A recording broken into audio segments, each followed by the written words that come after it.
আগমন তোমার হইল মক্কায়, হিজরত করিলা সোনার মদিনায়।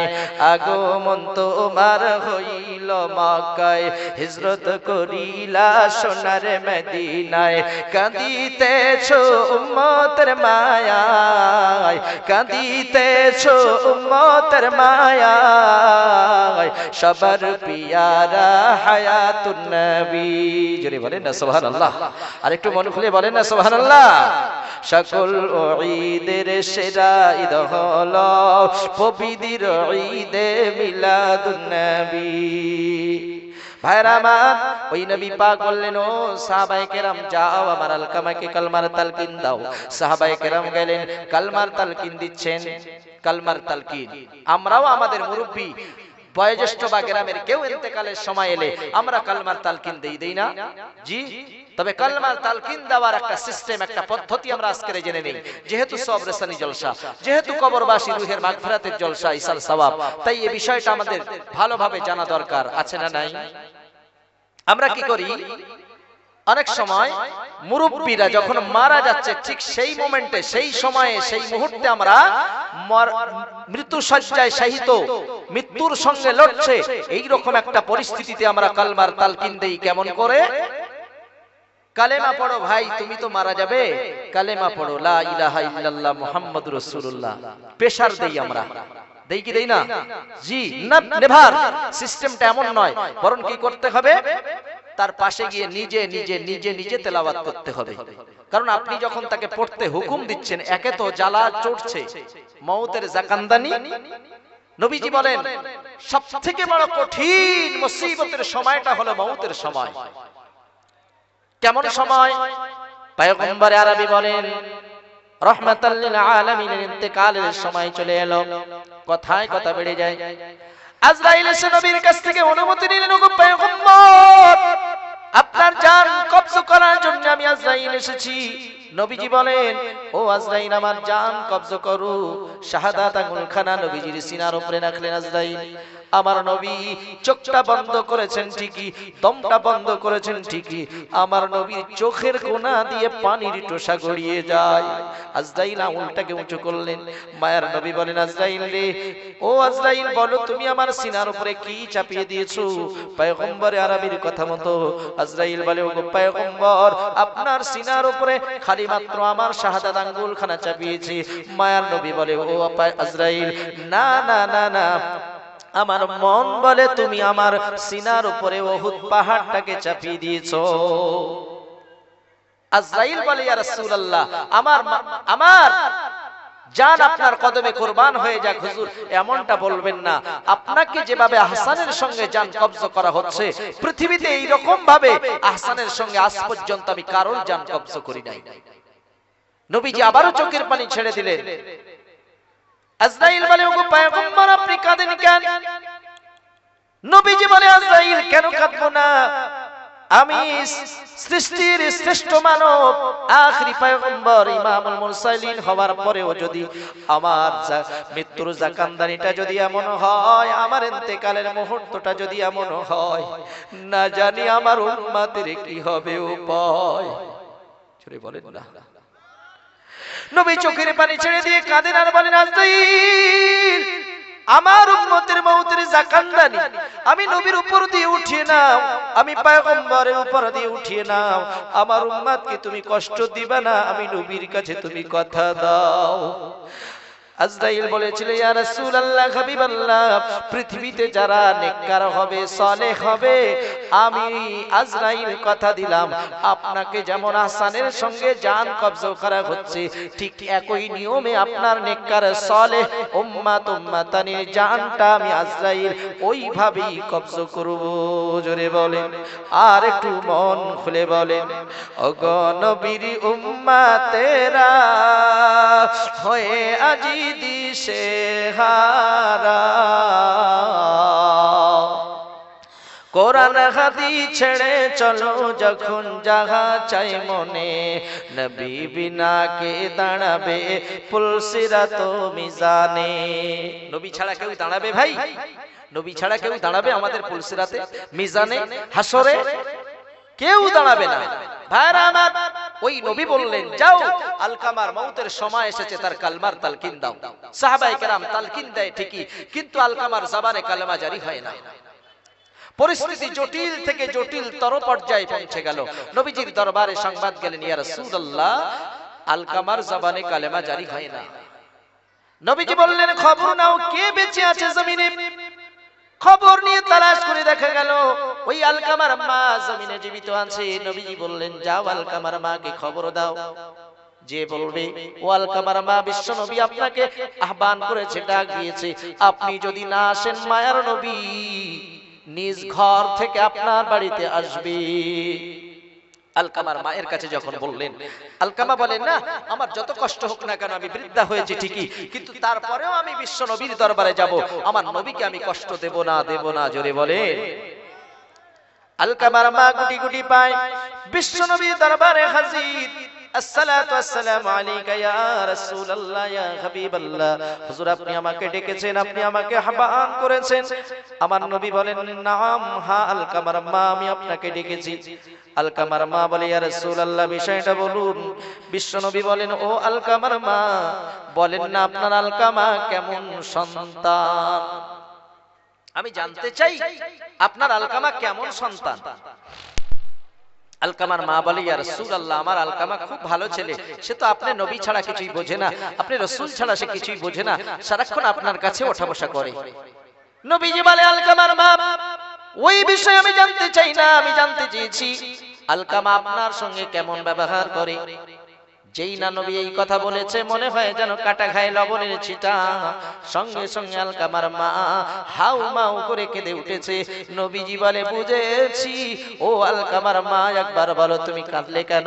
আলকামার মা বলে, ইয়া রাসূলুল্লাহ, হাবিবাল্লাহ, আপনার আমার সন্তান আলকামা আপনার প্রিয় মানুষ।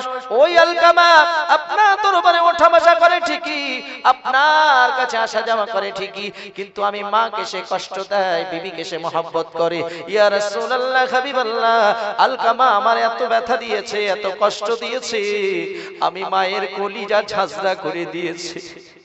আমার নবী বলে, ও আলকামার বাপ, তোমার আলকামা দুনিয়ার জমিনে আর মনে হয় বাঁচবে না, দুনিয়ার জমিন ছেড়ে বিদায় নিয়ে চলে যাবে।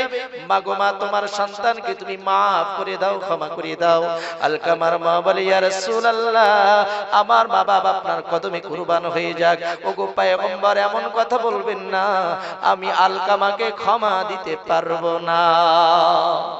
হুজুর, আমাকে এত কষ্ট দিয়েছে, আপনি ক্ষমার কথা বলবেন না। নবী আরবি দেখলেন পরিস্থিতি বড় খারাপ, লাইন বড় টেরা। হুজুর বললেন, ও সাহাবায়ে কেরাম, যাও জঙ্গল থেকে কাঠ নিয়ে এসো, এই জমিনে আগুন জ্বালিয়ে দাও। আমি নবী আলকামার ওই বডিটাকে নিয়ে জ্যান্ত অবস্থায় আগুনে পোড়াবো, কেননা আমি নবী দেখছি আলকামা যদি এই অবস্থায় মৃত্যু মুখে পতিত হয়, আল্লাহ পাক তার ঠিকানা বানিয়ে দেবে জাহান্নাম। আমার আলকামা জাহান্নামায় যাওয়ার আগে আমি নবী জিন্দা অবস্থায় তার এমন করে দুনিয়ার আগুনে জ্বালাতে চাই। ভাইরা আমার, কাঠ নিয়ে আসা হলো, আগুনও জ্বালিয়ে দেওয়া হলো। নবীজি বলেন, ও সাহাবী, আলকামার হাত আর পা ধরে ওই আগুনে নিক্ষেপ করো। যেই না হাত আর পা ধরে আগুনে নিক্ষেপ করতে যাবে, সঙ্গে সঙ্গে আলকামার মা চিৎকার দিয়ে বলে, ইয়া রাসূলুল্লাহ, আমার আদরের সন্তানকে আপনি আগুনে ফেলবেন না। জোরে বলেন, আরেকটু মন খুলে বলে, ইয়া রাসূলুল্লাহ, হাবিবাল্লাহ, হুজুর, আমি জানি আমার আলকামা আমাকে কষ্ট দিয়েছে, আমার কলিজা ঝাঁঝরা হয়ে গিয়েছে, এরপরেও আমার সন্তান ইন্তেকালের মুহূর্ত দুনিয়ার জমিনে থাকবে না, চলে যাবে। ইয়া রাসূলুল্লাহ, হাবিবাল্লাহ, হুজুর, আমি আমার সন্তানকে মাফ করে দিলাম। আমার সন্তানের শেষ সময়ে আমি মায়ের কলিজায় ব্যথা, আঘাত, যন্ত্রণা রাখলাম না। জোরে বলি, আলকামার মা যেই না মাফ করে দিয়েছে, ও পানিখালী এলাকার যুবকেরা, নওজোয়ানেরা, তরুণেরা, মুরব্বী বাবারা, মায়েরা, বোনেরা, বেটিরা, ইতিহাস আজও সাক্ষ্য দেয়, মায়ের যেই ক্ষমা এসে গেল, মায়ের পক্ষ থেকে যেই ক্ষমার ঘোষণা চলে এলো, সঙ্গে সঙ্গে আলকামার জবানে কালেমার আওয়াজ শুরু হয়ে যায়, লা ইলাহা ইল্লাল্লাহ, লা ইলাহা ইল্লাল্লাহ, লা ইলাহা ইল্লাল্লাহু মুহাম্মাদুর রাসূলুল্লাহ সাল্লাল্লাহু আলাইহি ওয়াসাল্লাম। ইতিহাস সাক্ষ্য দেয় আলকামা প্রিয় নবীর কাছের মানুষ, প্রিয় নবীর মহব্বতের মানুষটা শেষ সময় শেষ মুহূর্তে ঈমান নিয়ে কবরের জমিনে পাড়ি দেয়। জোরে বলেন বুঝা গেল? নবীর দরবারে ওঠা বসা করা মানুষ, লেকিন মায়ের সঙ্গে সম্পর্ক ভালো নাই। কপাল ভালো না খারাপ? জি একটু কথা বলেন। খারাপ। অল্প খারাপ না খুব খারাপ? খুব খারাপ।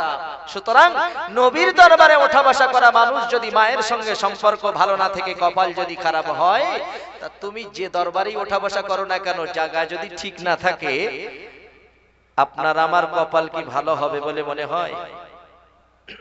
তাই আল্লাহ বলেন, ও বান্দা, তোমার মা বাপ, তোমার মুরব্বি যতদিন হায়াতে আছে তাদের সঙ্গে সদ আচরণ করো, সদ ব্যবহার করো। উফিন ওয়ালা তানহারহুমা ওয়া কুল লাহুমা কাওলান কারীমা। আল্লাহ বলে তোমার ব্যবহারে, তোমার আচার আচরণে, তোমার চলাফেরায়, তোমার ওঠা বসায়, তোমার মুআমালাতে মুআশারাতে তোমার মা বাপ জানো জবান থেকে উফ শব্দ যেন বাহির না হয়। যদি নাকি বাহির হয়, আরে নূর মুহাম্মদ তুমি গোটা পশ্চিম বাংলা ঘুরে জলসা করো, পশ্চিম বাংলার বাইরেও মাহফিল করো, তুমি হজ করেছো, এমন করে যাকাত দিয়েছো, বড় বড় লেকচার দাও, যাই খাও, যার যাই করো না কেন, তাহাজ্জুদের নামাজ পড়ো না কেন, আমি মায়ার নবী জানিয়ে দিলাম আল্লাহর পক্ষ থেকে, তোমার নামাজ, রোজা, হজ, যাকাত, তাসবিহ, তাহলিল যেখানকার জিনিস ওখানেই থাকবে। মায়ের সঙ্গে অসৎ আচরণ আর বাপের সঙ্গে অসৎ আচরণ করার কারণে তোমার ঠিকানা হবে আমি আল্লাহর অভিশপ্ত জাহান্নামা। জান্নাতের চাবি আমার মা, মা গো জান্নাতের চাবি তোমার মা। মা যার বেঁচে নাই তার মতো দুঃখী নাই, মা যার বেঁচে নাই তার মতো দুঃখী নাই, খালা ফুফু মায়ের মতো না, না গো জান্নাতের চাবি আমার মা। তোমায় জটিল অসুখ হলে আল্লাহর কাছে মায়ে বলে, আমায় তুমি নিয়ে নাও গো সন্তান নিও না, আমায় তুমি নিয়ে নাও গো সন্তান নিও না। ওই মা বাবার খিদমত করো, ভুল করিও না। ভাইরা আমার, ও জানেরা, তরুণীরা, আজকের যাদের মা বাপ হায়াতে আছে, আমি নূর মুহাম্মদ পায়ে হাত রেখে বলে যাব, মনে রেখো তোমার আমার জন্য বড় নিয়ামত এখনো আল্লাহ জমিনে বাঁচিয়ে রেখেছে। যদি বলেন না, খবর নিয়ে দেখো রে বাবা, যার মা নাই বাবা নাই, কাজে থেকে বাড়ি আসে, কর্ম করে বাড়ি আসে, মায়ের বিছানা দেখে খালি, গর্ভধারিণী মা নাই। কত আফসোস, কত পরিতাপ, কত পেরেশানি। এ যুবক, হাতে ধরে পায়ে ধরে বলে যাব, মা বাপ যতদিন হায়াতে বেঁচে আছে তারা তোমাকে যতই রাগান্বিত মেজাজ নিয়ে কথা বলুক না কেন, তোমাকে যদি একদম মারেও এরপরেও তুমি সহ্য করো, ধৈর্য ধরো, মায়ের বিরুদ্ধে কোনো অ্যাকশন নিতে যেও না। মুসলমান ইমানদার জানবে জিন্দেগি ধ্বংস হয়ে যাবে। আর মা যদি একবার বলে, বাবা তুমি মাহফিলে যাচ্ছ, যাও আমি মা দোয়া করি, তুমি হজপাকে যাচ্ছ, যাও আমি মা দোয়া করি, তুমি এমন করে রাতের গভীরে রাস্তাঘাটে চলো, আমি মা তোমার জন্য দোয়া করি, কোনো সমস্যা নাই। পয়গম্বরে আরবি বলে, ওই মায়ের জবান থেকে বলতে দেরি হবে, আমি নবী বলি আল্লাহর দরবারে কবুল হতে দেরি হবে না। জি, এটাই বাস্তবতা। রাসূল করিম সাল্লাল্লাহু আলাইহি সাল্লামের প্রিয় সাহাবী নাম হলো হযরতে আবু হুরায়রা রাদিয়াল্লাহু তাআলা। কি নাম? একটু কথা বলেন। বাড়িতে আমার চাচিমারা কি মানা করে দিয়েছে? এই দেখো হালকা বয়সের একটা বক্তা আসছে, যাই বলবে তোমরা কথা বলবে না, এরা মানা টানা করেছে নাকি? এই আলোচনাটা আমি আপনাদের জ্ঞান দিতে আসি নাই, মনে রাখবেন। তাহলে আলোচনা কেন? আল্লাহর কোরআন বললেন, ওয়াযাক্কিরি ফাইন্না যিকরা তানফাউল মুমিনিন, হে নবী আপনি ওয়াজ করুন কার কাছে? মুমিনদের কাছে। মুমিনদের কাছে যখন আলোচনা হবে কোরআন ও হাদিসের, তখন মুমিনের অন্তরটা ঈমানে ভরে যাবে, ঈমানের নূর পয়দা হবে, আমি আল্লাহ পাওয়া সহজ হবে। জোরে বলেন। যেমন বৎসরান্তে আমাদের বাড়ি যে আমরা দা, বটি, কোদাল, কুড়ুল, ছুরি ইত্যাদি ব্যবহার করি, ব্যবহারের সামগ্রী ধার দিতে হয় কি হয় না? মাঝে মাঝে শানপাত্রে এই যে জামাটা পরি, জামাটা পরিষ্কার করতে হয় কি হয় না? ইস্ত্রি করতে হয় কি হয় না? ঠিক তেমনি ভাবে রাসূল বললেন কোরআনের আলোচনার মাধ্যমে ঈমানের জায়গাটাকে ঘষা মাজা করা হয়, সুতরাং ঈমানটা আরো তরুতাজা হয়। একবার জোরে বলেন সুবহানাল্লাহ। মহব্বতের সাথে দরুদ শরীফ আল্লাহুম্মা।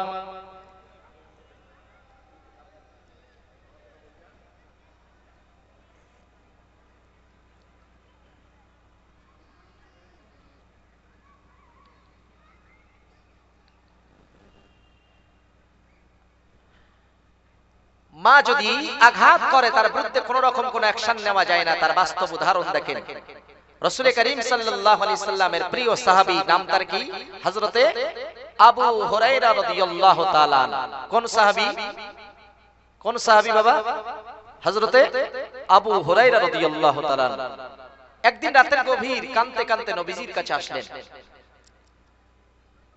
ইয়া রাসূলুল্লাহ, হাবিবাল্লাহ, হুজুর আমার নবী বাহির হলেন। ও আবু হুরায়রা, কেন তোমার চোখে পানি, কেন কাঁদো? আবু হুরায়রা বলে, ও পয়গম্বর, মা আমাকে মেরেছে রাতের গভীর। আল্লাহর নবী বলে, মা তোমাকে মেরেছে, আমার কাছে কি বিচার দিতে এসেছো নাকি? আবু হুরায়রা বলে, ইয়া রাসূলুল্লাহ, হাবিবাল্লাহ, না না, আমার মা হলো বেধর্মী। আমার মা আমাকে মেরেছে একটাই কারণ, রাতের বেলা গভীর হয়ে গেছে, রাত নিশুত হয়ে গেছে, আপনার দরবার থেকে ফিরতে দেরি হয়েছে। মায়ের কাছে গিয়ে যখন বললাম আমি বিশ্ব নবীর কাছে ছিলাম, আপনার নাম শোনা মাত্র আমার মা তেলে বেগুনে জ্বলে উঠে আমাকে আঘাত করেছে। পয়গম্বর আরবি বলে, ও আবু হুরায়রা, তোমার মা তোমাকে মেরেছে আর আমার কাছে কি বিচার নিয়ে এসেছো? শুনে রেখে দাও, আমি নবী 6 বছর বয়সে মাকে হারিয়েছি, মায়ের পেটে থাকতে আমার আব্বাকে হারিয়েছি, আমি বড় এতিম, আমি এতিম নবী, মায়ের বিচার আমি করতে পারবো না। বলেন না সুবহানাল্লাহ। আবু হুরায়রা চোখের পানি ছেড়ে দিয়ে কাঁদেন আর বলেন, ওগো পয়গম্বর, মায়ের বিরুদ্ধে বিচার নিয়ে আমি আসি নাই, আমি শুনেছি আপনার দোয়া এবং বদদোয়া, আপনি যদি একবার আল্লাহর কাছে দরখাস্ত জানান, বন্দুকের টিকার টানলে গুলি বেরোতে দেরি হয়, বিশ্ব নবীর দোয়া এবং বদদোয়া আল্লাহর দরবারে কবুল হতে দেরি হয় না। আর একটু কি জোরে হবে না? ইয়া রাসূলুল্লাহ, হাবিবাল্লাহ, আমি আবু হুরায়রা আপনার কাছে রাতের গভীর দৌড়েছি, আপনার কাছে হাজির হয়েছে, আপনি একটু দোয়া করেন, আল্লাহ যেন আমার মাকে হেদায়েত দান করে। আল্লাহর নবী হাত বাড়ালেন, আল্লাহুম্মা হাদি উম্মি আবি হুরায়রা, আয় আল্লাহ আবু হুরায়রার মাকে আপনি হেদায়েত দান করেন, আয় আল্লাহ আবু হুরায়রার মাকে আপনি হেদায়েত নসিব করেন। আল্লাহ নবী দোয়া করছেন আর ওদিকে আবু হুরায়রা দৌড়ে দৌড়ে দৌড়ে দৌড়ে বাড়ির পথে রওনা। পথিমধ্যে হযরত আবু বকর আটকালেন, হযরত ওমর আটকালেন। আল্লাহর নবীর সাহাবী আবু হুরায়রা বলে, ও ভাই আবু বকর, ও ভাই ওমর, আমাকে ছেড়ে দাও, আমাকে যেতে দাও। আল্লাহর নবীর সাহাবী আবু বকর বলে, ভাই রাতের বেলা দৌড়ে দৌড়ে তুমি কোথায় যাও? আবু হুরায়রা বলে, ও নবীর সাহাবীরা, আমি দৌড়াই এই জন্য, আমি বাড়িতে যেয়ে দেখতে চাই আমি আগে বাড়িতে গেলাম না আমার যাওয়ার আগে বিশ্ব নবীর দোয়া আমার বাড়িতে হাজির হয়েছে। যদি হবে না সুবহানাল্লাহ? কষ্ট হচ্ছে আপনাদের, তাই না? বক্তা আসতে বলবো? খুশি আছেন সবাই? তাকবীর দেন তো, নারায়ে তাকবীর, নারায়ে তাকবীর। আচ্ছা, ওই নবীর ভালোবাসি তো আমরা সবাই, না? জি, খুব ভালোবাসি তো। আল্লাহ রাসূল বললেন, জান মাল অপেক্ষা যতক্ষণ না আমরা ভালোবাসবো ততক্ষণ ঈমানদার হতে পারবো না, আর ঈমানদার মুমিন না হলে জান্নাতে সে যাবে না। ওই নবী বলেন, ক্বালা নবী সাল্লাল্লাহু আলাইহি ওয়া আলিহি ওয়াসাল্লাম, মান তামাসসাকা বিসুন্নতি ইনদা ফাসাদি উম্মতি ফালাহু আজরুহু মিয়াত শাহীদি। পয়গম্বরে আরবি বলেন, ফিতনার জামানায় আমার উম্মত যদি একটা সুন্নাত পাবন্দি সহকারে আদায় দেয়, আমি নবী জানিয়ে দিলাম 100 শহীদের মর্যাদা আল্লাহ হাসরে দান করবে। কটা সুন্নাত ভাই, কটা সুন্নাত? একটু কথা বলতে হবে। একটা, নবীকে আমরা ভালোবাসি, নবীজির পাগল, নবীজির দেওয়ানা, নবীজির সুন্নাতের খবর আমরা রাখি না। আজকের সময় এসেছে আল্লাহর রাস্তায় আমি আপনাকে বলতে চাচ্ছি, আমি আপনাকে হুকুম করছি না, আল্লাহকে এবং রাসূলকে পাওয়ার জন্য এই মুহূর্তে সুযোগ এসেছে 100 শহীদের দরজা নেওয়ার। এখন আপনারা কি নিতে রাজি আছেন? রাজি আছেন? আমার ভাষা কি বুঝতে পাচ্ছেন? আমিও বাঙালি, আপনিও বাঙালি, আমি বাংলায় বলছি, নিতে রাজি আছেন? আল্লাহ কবুল করেন, বলেন আমিন। সেই সুন্নাতটা কি জানেন? নবীজি যখন বয়ান করতেন, নবীজির সাহাবীরা পেছনের জায়গা ছেড়ে দিয়ে সামনের দিকে এগিয়ে আসতেন। মেহেরবানি করে একটু আসা যাবে আল্লাহর নামের জিকির করতে করতে? জি আসা যাবে? একটু জিকির করেন আল্লাহু আল্লাহ। একটু সামনের দিকে আসেন, সামনের দিকে আসেন। আল্লাহু আল্লাহ, আল্লাহু আল্লাহ, আল্লাহু আল্লাহ।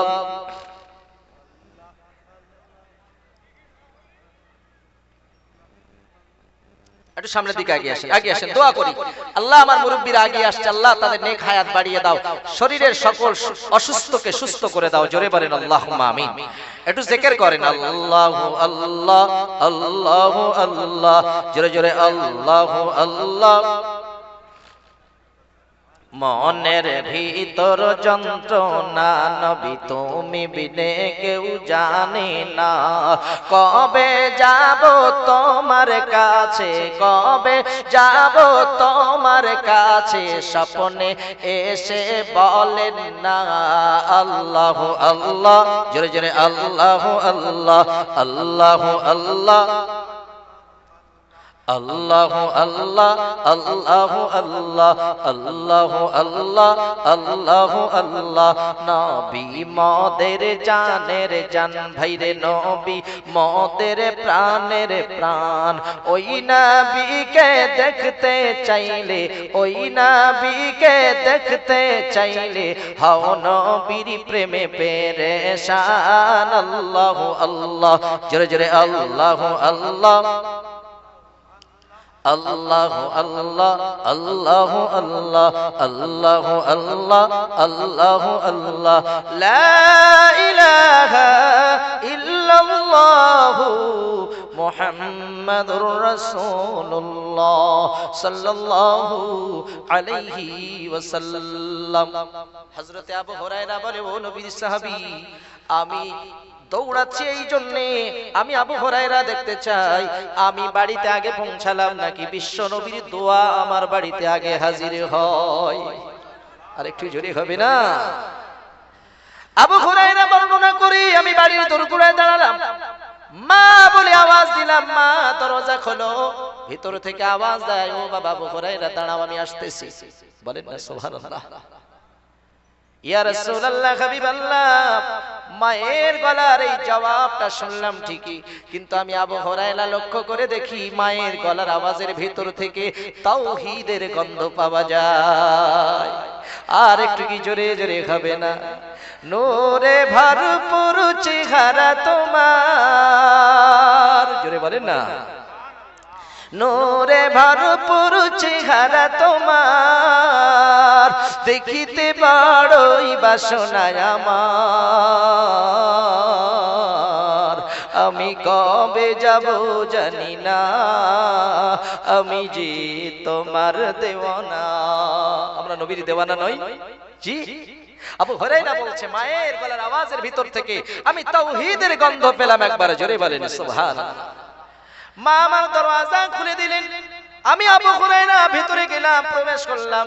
আমার মা ডেকে বলে, আবু হুরায়রা, তোমাকে আমি মারার পর আমি তোমার জনম দুঃখিনী মা অনুতপ্ত হয়েছি, আমি বড় কষ্ট পেয়েছি। মনে মনে চিন্তা করলাম, আমার সন্তান আবু হুরায়রা তো পৃথিবীর কোনো খারাপ মানুষের কাছে যায় নাই, এমন একজন মানুষের কাছে গিয়েছে আমার আবু হুরায়রা, যার সম্পর্কে আল্লাহ করেছে ঘোষণা, ওয়া ইন্নাকা লাআলা খুলকিন আযীম।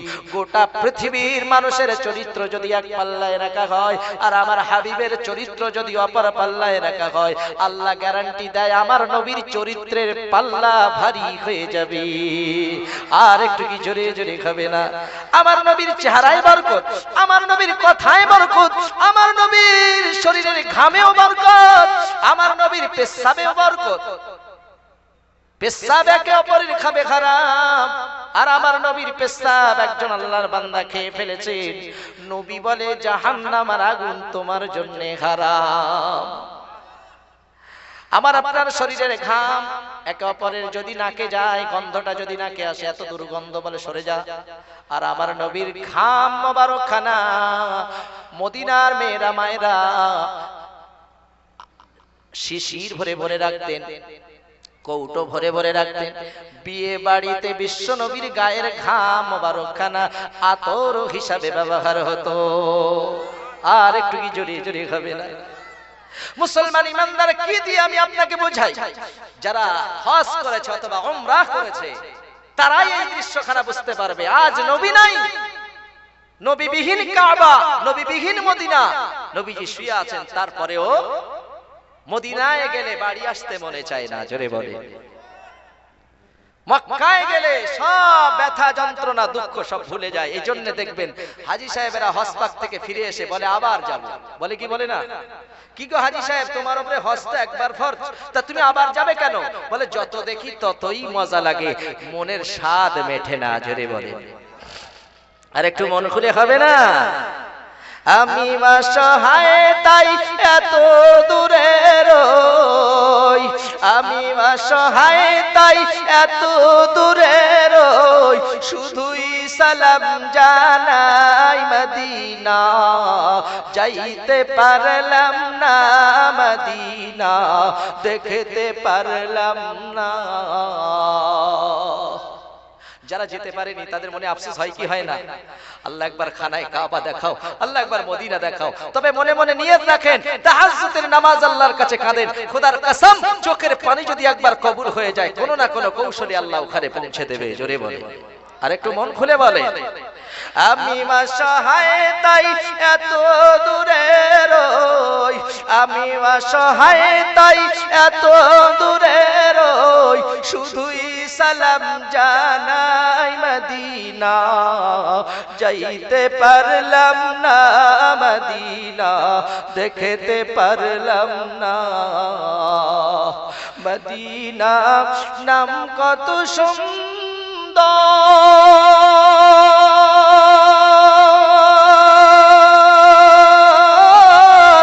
মদিনা কেঁদে সে অন্তর, পাখিরি নাই টানা থাকলে, পাখিরি নাই টানা থাকলে, যেতাম মদিনায় মদিনা, যাইতে পারলাম না মদিনা, দেখতে পারলাম না। মদিনা নাম কত মধু,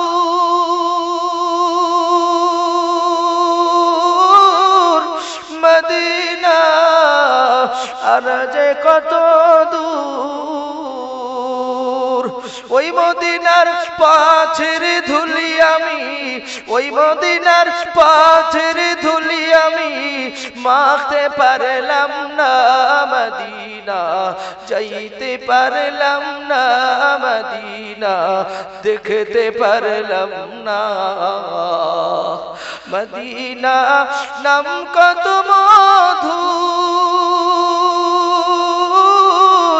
মদিনা আর যে কত দূর, ওই মদিনার পাথের ধুলি আমি, ওই মদিনার পাথের ধুলি আমি, মাখতে পারলাম না মদিনা, যাইতে পারলাম না মদিনা, দেখতে পারলাম না। মুসলমান ইমানদার আল্লাহর গোলাম পয়গম্বরে আরবিকে যারা দেখেছে তারা বিশ্ব নবীর প্রেমে এমন ভাবে পড়ে গেছে, জীবন দিতে চায়, নবীকে ছাড়তে চায় না। জোরে বলে। আর একটু মন খুলে বলেন দরুদ শরীফ। আল্লাহ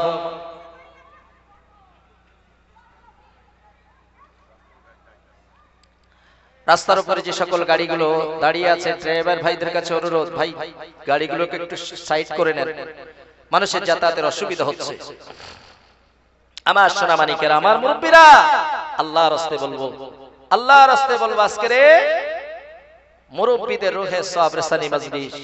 এই জন্য কোন পদ্ধতিতে কোন ভাবে আগিয়ে গেলে মাহফিল দিলে নাকি কি করতে হবে সে বিষয়ে আমরা সচেতন হই, সে বিষয়ে আমরা সজাগ হই।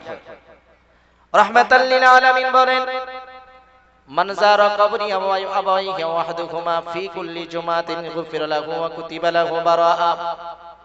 মুসলমান ইমানদার আল্লাহর গোলাম, বছরান্তে একদিন মাহফিল হয়, সবাই আমরা এখানে হাজির হয়েছি মুরব্বীদের রুহে সওয়াব রেসানি করব।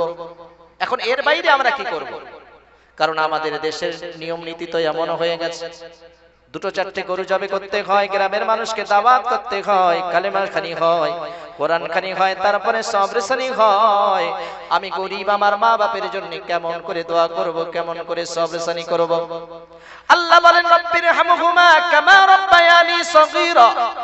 এ বান্দা, তোমরা যখন তোমাদের নিজেদের জন্য দোয়া চাইবে, আমি আল্লাহ জানিয়ে দিলাম তোমার মা বাপের জন্য দোয়া চাইবে, কেননা তোমার দোয়া তোমার মায়ের জন্য, বাপের জন্য বড় কাজে আসবে। যদি বলেন, আর একটু মন খুলে বলেন। এরপরে বিশ্বনবী আরো একটা সুন্দর পদ্ধতি দেখিয়ে গেলেন উম্মতদের মাঝে। মান যারা কবরি আবাইহি ওয়াহদুহুমা ফি কুল্লি জুমাতিন গুফিরা লাহু ওয়া কুতিবা লাহু বারাআ।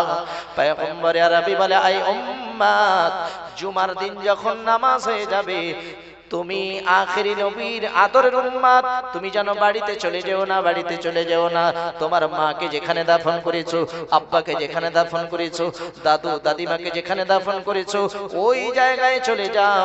ওই জায়গায় গিয়ে তুমি রবের দরবারে হাত বাড়াও, তাদের জন্য সওয়াব রেসানি করো, দোয়া চাও।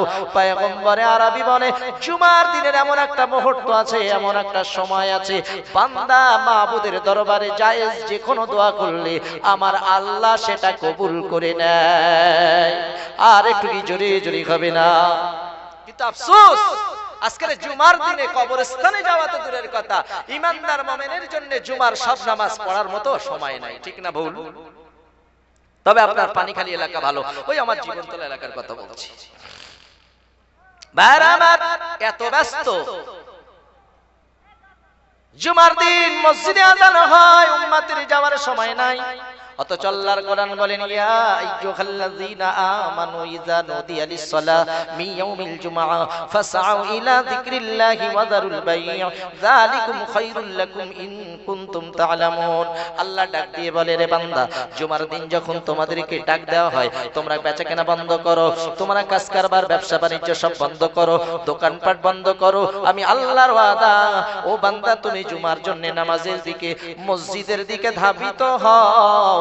মুফাসসিরিনে কেরামগণেরা বলেন, জুমার আযান হয়ে গেলে বেচা কেনা করা একজন মুমিনের জন্য হারাম, হারাম, হারাম, হারাম, হারাম। কিন্তু এরপরে আমাদের একটা বদ অভ্যাস কি, জুমার দিন মুয়াজ্জিন মানে ইমাম সাহেব, মসজিদের খতিব বাংলায় কিছু তরজমা করছে, সেই সময়টা আমরা ভেবে নেই এটা আমাদের গোসল করার সিগন্যাল। তবে এখানে নয়, আমার এলাকার কথা বলছি। মসজিদে যে আওয়াজ দিল, চল এবারে পুকুরে নাম, এবারে গোসল করতে হবে। এই গোসলের যে তরিকা, তার তো কোনো খোঁজ নাই, খবর নাই। পরিস্থিতি কেমন জায়গায় যায় একটু লক্ষ্য করে। ভাই আস্তে আস্তে আপনার কমিটির ছেলেরা দায়িত্ব নিয়ে একটু ওটাকে দেওয়ার চেষ্টা করে। এদিকে খেয়াল করেন আমার কথার দিকে। আমি আর অল্প সময় আপনাদের মাঝে থাকবো, কষ্ট হচ্ছে আপনাদের? একটু আলোচনা করব, শুনতে রাজি আছেন? তাকবীর দেন তো, নারে তাকবীর। কেউ বলছে আর কেউ মজা নিচ্ছে, সবাই মিলে হবে না নারে তাকবীর? আর একটু মন খুলে হবে না নারে তাকবীর? ভাইরা আমার, জুমার দিন মসজিদে যে যাব, তার আগে, নামাজের আগে শর্ত কি ভাই? ওযু, তাই না? ওযু যদি ঠিক না হয় নামাজ হবে। আর ওযুর আগে শর্ত হলো গোসল। গোসল যদি ঠিক হয় ওযু ঠিক হবে, ওযু যদি ঠিক হয় নামাজও ঠিক হবে, সালাতও ঠিক হবে। কোন মুমিনের যদি সালাত ঠিক হয়, আল্লাহর নবী বলে সালাত মানে হলো as-salatu মিফতাহুল জান্নাহ, নামাজ সালাত জান্নাতের চাবি। নবী আরো বলেন as-salatu মি'রাজুল মুমিনিন, বান্দার সালাতের মাধ্যমে মাবুদের সাথে মোলাকাত হয়ে যায়। আর একটু জোরে জোরে হবে না? সালাতের মাধ্যমে বান্দা যা চায় তাই পায়, বান্দা যা চায় তাই পায়। জি ভাইরা আমার, এর বাস্তব নজির আছে। রাবিয়া বসরি রাহমাতুল্লাহ আলাইহির জীবন ইতিহাস আলগা করে দেখলাম। আল্লাহর ইশকে এতটা পাগল, ওই নামাজের মাধ্যমে সালাতের মাধ্যমে আল্লাহর নৈকট্য এমন লাভ করলেন। রাবিয়া নিয়ত করলেন, আল্লাহ আমি কানায় কাবায় যাব, হজ পালন করব।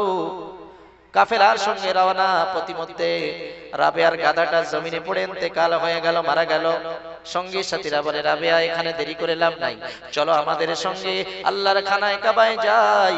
রাবিয়া বলে, না না, আমি যাব না, আমি এখানেই থাকবো। আল্লাহ যেহেতু আমাকে ডাক দিয়েছে, তাই না আমি কাবার মেহমান হতে পেরেছি, সুতরাং আপনাদের সঙ্গে আমি যাব না, এইখানেই আমি অপেক্ষা করব। কাফেলার সঙ্গী সাথীরা সবাই চলে গেল। রাবিয়া নামাজের মুসাল্লা খানা বাগিরি করে মরা গাধার পাশে বিছিয়ে দিয়ে মাহবুদের দরবারে 2 রাকাত সালাতুল হাজাতের নামাজের নিয়ত করে দাঁড়িয়ে গেলেন। এর নবীর উম্মতের দল রাবিয়া নামাজ আদায় করে মাহবুদের দরবারে সিজদায় পড়ে কাঁদেন আর বলেন, আল্লাহ, হায়াতের মালিক আপনি, মওতের মালিক আপনি। আপনি আমার গাধাটাকে মেরে দিয়েছেন, আবার আপনি হজ পাকে যাওয়ার জন্য আমাকে বাহির করেছেন। ও দয়াময় আল্লাহ, আমি রাবিয়া আপনার কাছে হাত তুলে দরখাস্ত জানালাম, যতক্ষণ না আপনি আমার মরা গাধা জিন্দা না করবেন, আমি রাবিয়া আল্লাহ আপনার খানায় কাবায় যাব না। জোরে বলেন।